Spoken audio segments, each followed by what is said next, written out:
கிறிஸ்து இயேசுவில் அன்புமிக்க அருமையான அன்னையின் பிள்ளைகளே, ஆண்டவருடைய அருளால் இன்று நாம்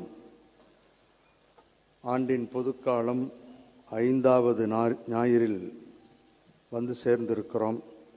இறை அருள் என்றும் நம்மை வழிநடத்த வேண்டும் என்று ஜெபித்து இன்று இறை வார்த்தைகள் நமக்கு சொல்லுவதை கவனமாக கேட்டு அதன்படி வாழ முயற்சி செய்வோம். அன்னை கன்னிமரியாள் நமக்கு உதவியாக இருப்பாள் என்ற எதிர்நோக்கோடு இந்த மறையுரை நமக்கு அருள் பொழிய வேண்டும் என்று ஜெபித்து ஆரம்பிக்கிறேன். போன வாரம் பேறு பெற்றவர்கள் யார் என்று தனது சீடர்களுக்கும் மக்களுக்கும் இயேசு அறிவுரை சொன்னார்.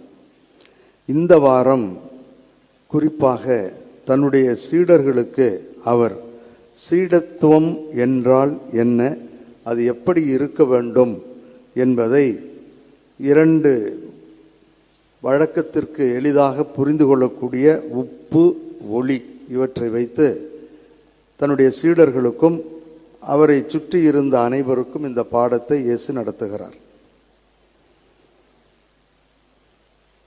இன்றைய நற்செய்தியை பின்னணியை சொல்லிவிட்டேன்.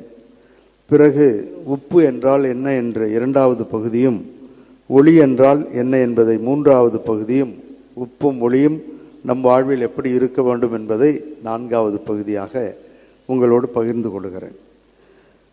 2வது பகுதிக்கு வருகிறோம். உப்பு.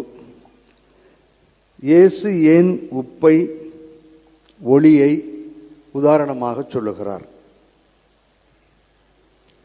ஒரே வரியில் சொல்ல வேண்டும் என்றால், உப்பில்லா பண்டம் குப்பையிலே என்று சொல்லுவார்கள்.